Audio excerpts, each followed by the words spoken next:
আচ্ছা, মানে কোডের মধ্যে গেছিস? তো এইটা হচ্ছে তোর ফেসবুক অটোমেশন। হ্যাঁ, এবং এটার মধ্যে রিকোয়ারমেন্ট গুলো যদি তুই ইনস্টল করিস, হ্যাঁ, ইনস্টল করে তুই যদি অ্যাপ ডট পাইটা রান করিস তাহলে এই বটটা চালু হয়ে যাবে।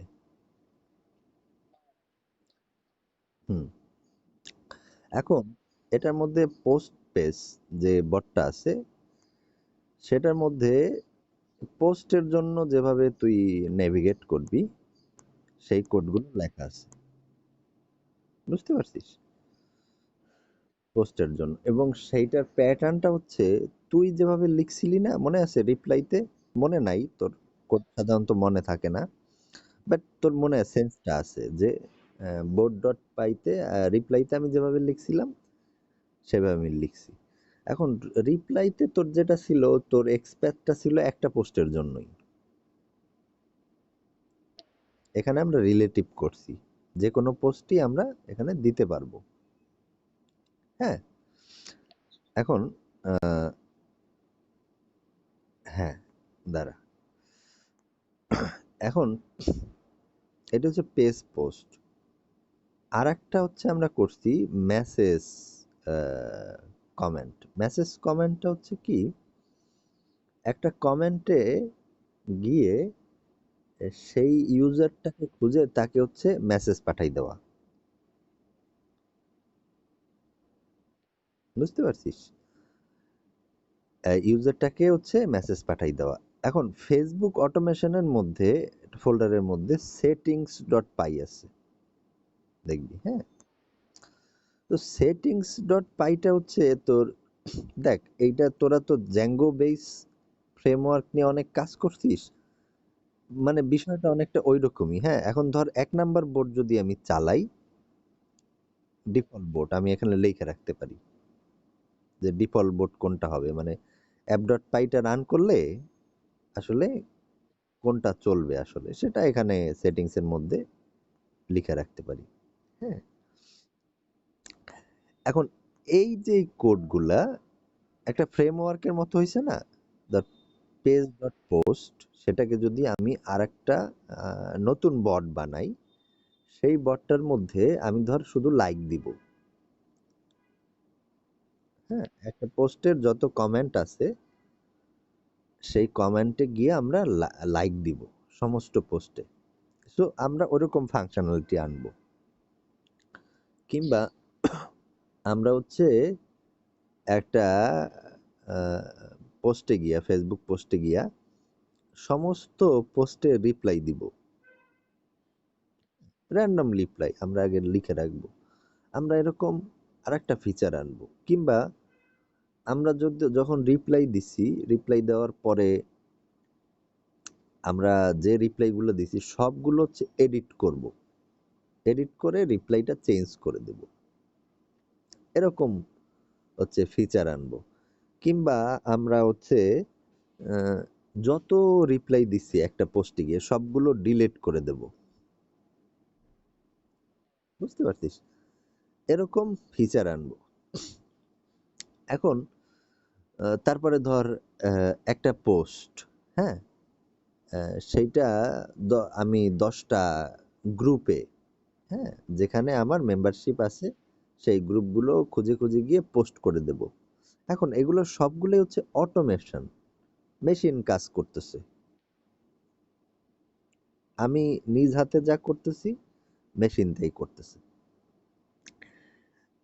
যেগুলো হচ্ছে একটা জিনিসের প্রোডাক্টিভিটিকে দারুণ বাড়াই দেবে। এই সব মিলাই হচ্ছে ফেসবুক অটোমেশন। এখন নতুন ফিচার কি, ধর কেউ একজন আইসা বলল কি যে আপনাদের এগুলো তো ওইভাবে কাজ করে, একদম র স্ক্রিপ্টের মতোই কাজ করে, তো আমাকে এখন আহ, ধরেন এই একই কাজ আপনি ইউটিউবে করে দেন, বুঝতে পারছিস? যে ইউটিউবের একটা ভিডিওতে যাবে, সেখানে একটা কমেন্ট হচ্ছে রিপ্লাই।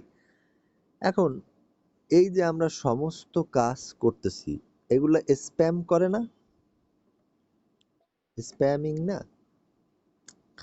আমাদের এইটা হচ্ছে সমস্ত অটোমেশন গুলো আমাদের আগে ঠিক করতে হবে।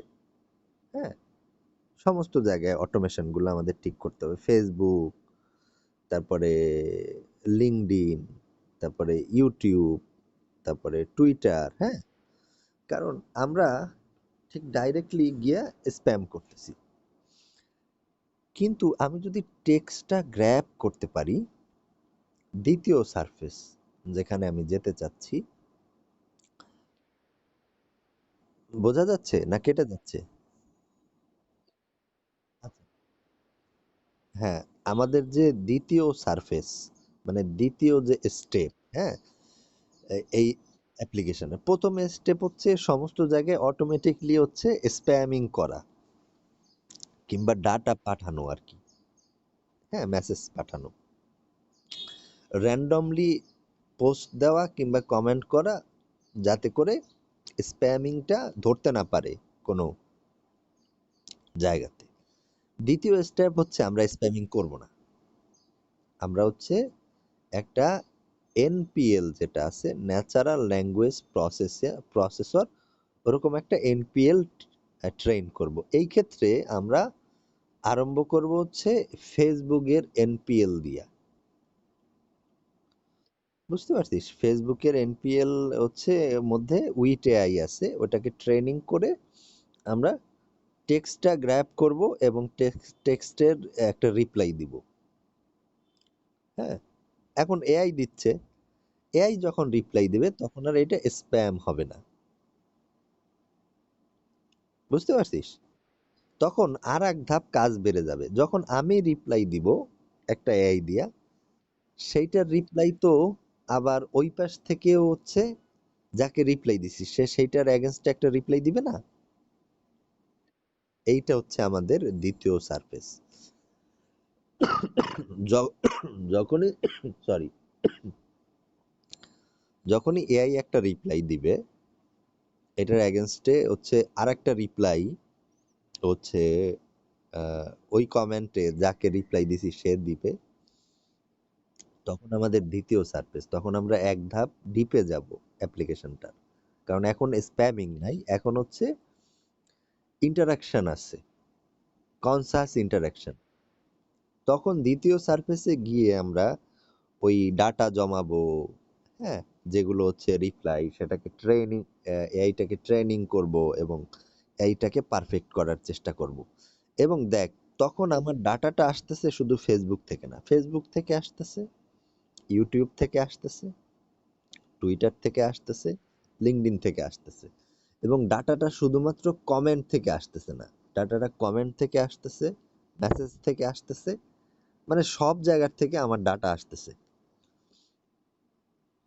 বুঝতে পারছিস? তো based on those data will training and make a very good application, যেটা হচ্ছে কাস্টমারের সাথে কথা বলতে পারে। এই দ্বিতীয় সার্ফেসে আমি যাব, প্রথম সার্ফেসটা যখন আমি সব জায়গায় স্প্যাম পাঠানোর জন্য পারফেক্ট পাবো। বুঝতে পারছিস?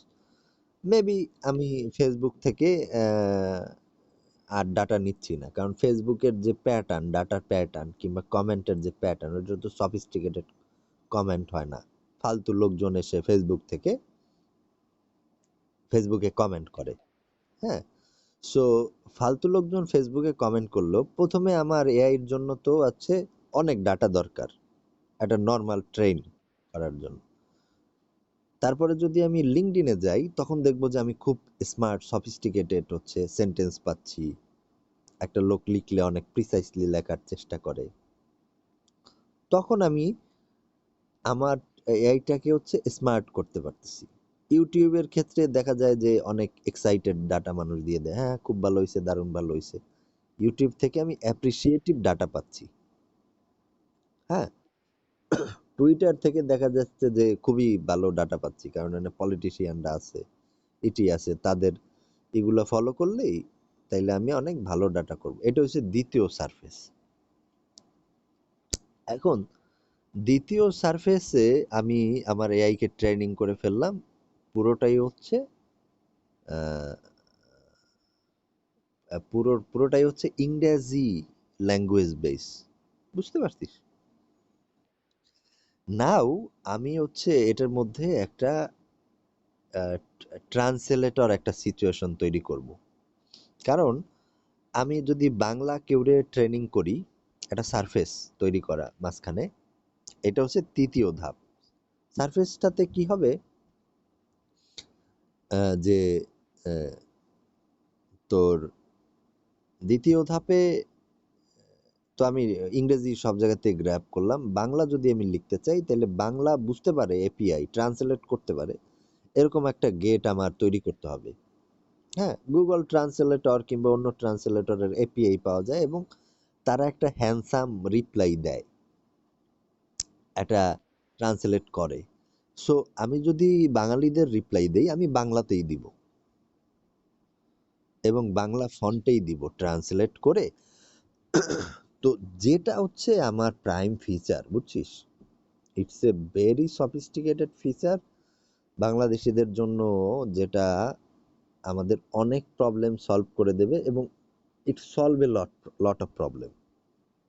ট্রাস্ট মি, এটা যে কত প্রবলেম সলভ করে দেবে। যখন একটা এআই তোর, সে তুই ইংরেজিতে লিখিস আর বাংলায় লিখিস, যদি তুই বাংলাদেশি হোস, সে যদি সেটা বুঝতে পারে, তাইলে তোকে বাংলা ফন্ট ব্যবহার করে রিপ্লাই দিচ্ছে। ইট উইল ডি it will dramatically change the scenario of our AI research of Bangladesh, বুঝতে পারছিস? এটা দারুণ একটা লাভের বিষয় হবে, কারণ আমার তোর 40 লক্ষ কিংবা 50 লক্ষ লোক যারা ইংরেজিতে প্র্যাকটিস করে এবং তাদের মেজর ছেলেপান হচ্ছে, তাদের একটা বড় অংশ হচ্ছে বাংলাদেশে যারা টিনেজ, মানে যারা গত, মানে ইংরেজিতে লেখা শিখছে কিংবা শিখতেছে কিংবা লিখতেছে তারা, আর একটা হচ্ছে কর্পোরেট যারা ইংরেজিতে রিপ্লাই দেয়। কিন্তু আমার ফেসবুক কিংবা এই যে ডিভাইস ব্যবহারকারী মোবাইল, হ্যাঁ, সেটা হচ্ছে এখন প্রায় হচ্ছে প্রায় তোর 10-12 কোটি আর কি। হ্যাঁ, এখন 4 নাম্বার অ্যাপসে হচ্ছে আমরা ই কমার্স সার্ভিস দিব, কারণ ই কমের জন্য যে নেগোসিয়েশনটা করবে সেটা যদি বাংলাতে হয়, তাইলে আমি এই 10 থেকে 12 কোটি লোকজন আমি ধরতে পারতেছি, যারা হচ্ছে ধর বয়স্ক, হ্যাঁ, যারা ফেসবুক ব্যবহার করে না কিংবা লিখতে পারে না কিংবা হচ্ছে তারা ই কমার্স থেকে অর্ডার দিচ্ছে না কারণ ভাষাটা ইংরেজি। তাইলে এই 4টা সারফেসে আমার এই ফেসবুক অটোমেশন যে বোর্ডটা লেখা আছে সেটাকে আমি নিয়ে যাব। হ্যাঁ, এইটা হচ্ছে আমার প্ল্যান, যেটা তোকে আমি পরিচ্ছন্নভাবে বললাম কোন সারফেস থেকে কোন সারফেসে যাবি এবং কোন সারফেসের গবেষণা কি করবি। হ্যাঁ, বুঝতে পারছিস? So that's the total plan. কিন্তু প্রথম সারফেস শেষ না হওয়ার আগে দ্বিতীয় সারফেসে যাওয়া যাবে না। দ্বিতীয় সারফেস শেষ হওয়ার না আগে তৃতীয় সারফেসে যাওয়া যাবে না। তৃতীয় সারফেস না আগে হলে চতুর্থ সারফেসে যাওয়া যাবে না। তো প্রথম সারফেসে আছে আমার, দেখ, একদম ভেঙে ভেঙে যদি বলি, একটা ফ্রেমওয়ার্ক যেখানে আমরা ফিচার তৈরি করতেছি, ইন্টারাকশন তৈরি করতেছি, বুঝতে পারছিস? লেটার আমরা প্যারামিটার গুলো ঠিক করব, যে একটা কমেন্ট তার দ্বিতীয় সার্ভিসে দেখ, একটা লাইক একটা এআই দেবে কিছু নির্দিষ্ট প্যারামিটারের উপরে। একটা কমেন্ট যদি হয় 2 লাইনের, তার একটা লাইক দেওয়ার কিছু নাই। হ্যাঁ, কিন্তু একটা কমেন্ট যদি হয়, একটা কমেন্ট যদি হয় 2-3 লাইনের, অনেক বেশি বড় কমেন্ট, এবং সেটা যদি পড়ে এআই মনে হয় যে না এটা ল্যাঙ্গুয়েস্টিকলি ইটস পজিটিভ, হ্যাঁ, দেন ওই সেন্ড এ প্যারামিটার, যে ঠিক আছে এটা পজিটিভ মনে হচ্ছে, তুমি যেটারে পজিটিভ মনে করবে ওইটারই লাইক দেবা, আর না স্কেপ করে যাবা। So that will be very smart দ্বিতীয় সার্ভিসে যখন আমরা এআই ডেভেলপ করব। হ্যাঁ, বুঝতে পারছিস? So that's why like is very important. ধর একটা রিপ্লাই দেওয়া, হ্যাঁ? সো দ্বিতীয় সারফেসে এআই বুঝতে পারবে যে কেউ বলতেছে যে তোমার এই লেখাটা ঠিক হয় নাই, হ্যাঁ?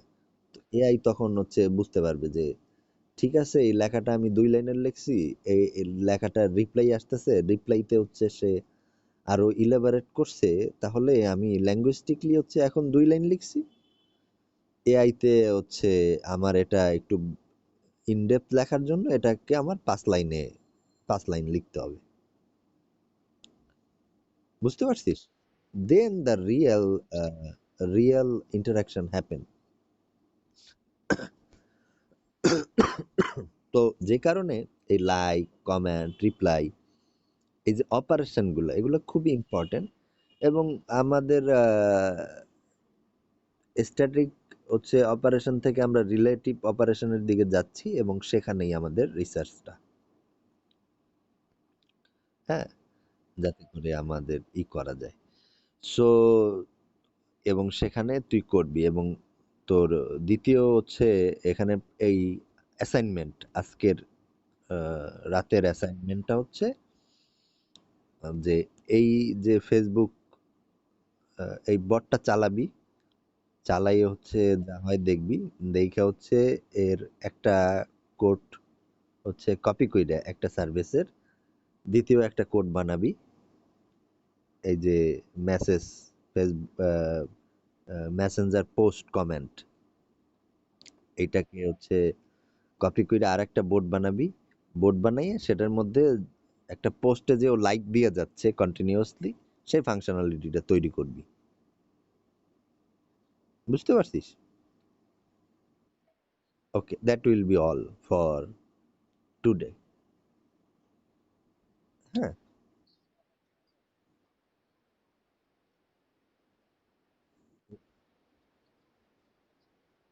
হ্যাঁ, আমি এই যে ভিডিও তৈরি করছি পুরো জিনিসটার, হ্যাঁ, এই যে এখন যেটা তোর সাথে পুরো কথা বলছি এটার ভিডিও করছি এবং সেটা তোকে আমি পাঠিয়ে দিতেছি। ঠিক আছে?